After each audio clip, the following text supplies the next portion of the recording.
The word celibacy does not describe or is not the translation for brahmacharya. Brahmacharya means, Brahman means the ultimate, charya means the path. You're on the path of the ultimate, that is brahmacharya. Celibacy is talking only about the physical aspect of holding yourself back from an unnatural urge which is going on in the body and more in the mind. So celibacy is not the right thing to say when we say brahmacharya.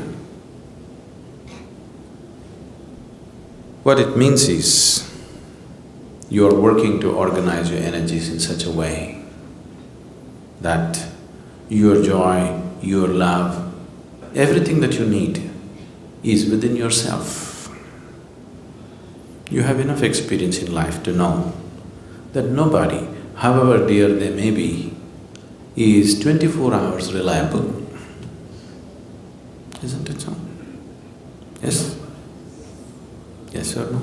Yes. All of you have enough experience in life to know that, isn't it? However dear and wonderful they are, nobody in the world is reliable 24 hours of the time to maintain your love and joy, isn't it so? Yes. Have you realized that, or are you still hoping? So it's out of this wisdom, because if one wants to really know higher dimensions of life, one thing that is necessary is that within you there is a constant sense of peacefulness and joyfulness. If this is not there, then you will go after something. If you don't feel steadily peaceful and joyful, then you will do compulsive activity of trying to be happy. So, a brahmachari is somebody who is trying to organize his energies in such a way that to be peaceful and joyful is all his own. He is not going to lean on anybody for that. Have all the brahmacharis reached there? That's not the point. They're working towards it. They need support, they need atmosphere to make that happen for themselves. It's not a small task that they have taken up. If once a human being's way has become like this, that his peace, his love, his joy is not dependent on anybody, he has the necessary background to spring up to another dimension. If this is not there, he will naturally get entangled in compulsive activity. So brahmacharya on one level fundamentally means to move from being a compulsive human being to a conscious human being. You may decorate your compulsiveness with all kinds of romance around it, but do you see it's a compulsive behavior? Yes? It is not a conscious behavior. You may have the whole world with you, it doesn't matter, but it is a compulsive behavior. You can write poems about it, you can write great stories about it, you can make movies about it, but fundamentally it's a compulsive behavior which you're trying to clothe in so many beautiful clothes just to not face the reality. I'm not trying to take all the romance out of your life, okay?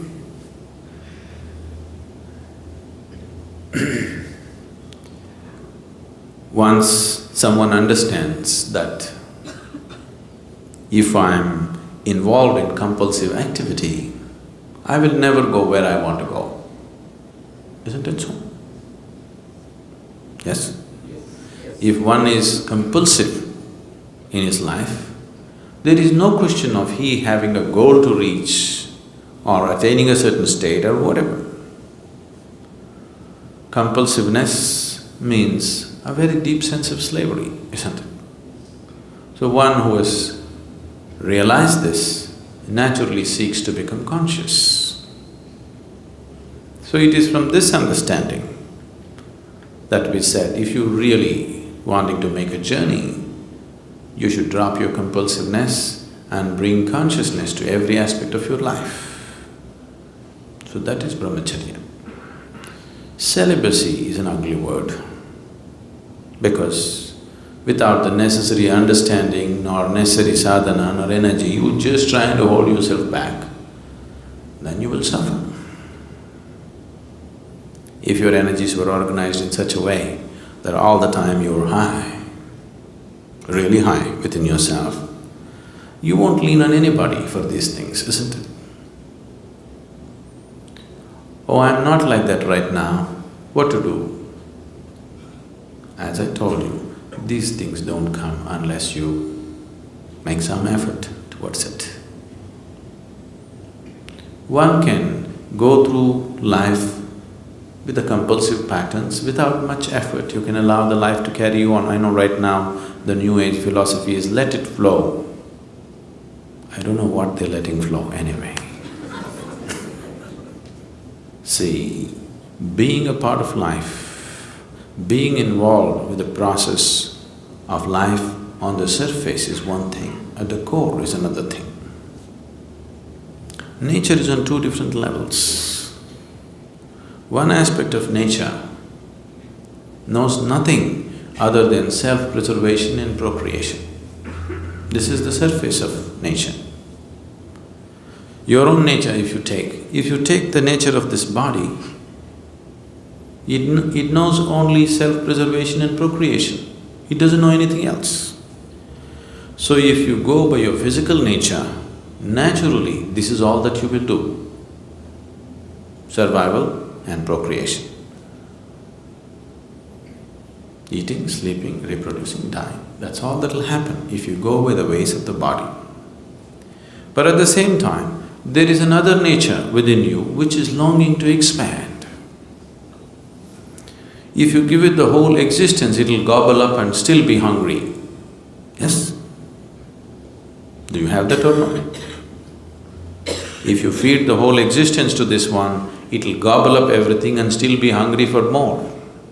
So there is another dimension of nature within you which wants to expand in an unbounded way. Which one do you give into is subject to who you are. If you give into the physical nature, all you will know is just this. If you give in to the inner nature, which wants to become boundless, then the life is different. So if you have given in, or if you have seen the ways of the inner nature are far beyond the ways of the physical nature, naturally you will choose to create a situation in your life that is conducive for that. It is from this understanding that brahmacharya or sannyasa became a part of spiritual process. Celibacy is a Western idea that is just to imitate the yogis of the past.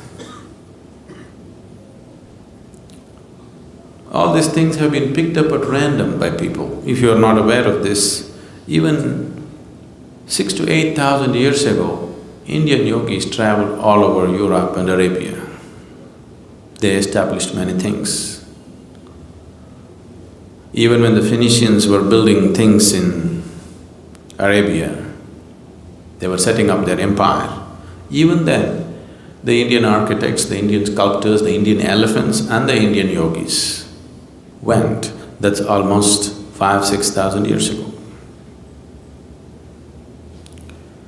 If a team of elephants, laborers, sculptors, architects and yogis have to be there must have been a much longer association before that, isn't it? Suddenly one team won't end up there in those days.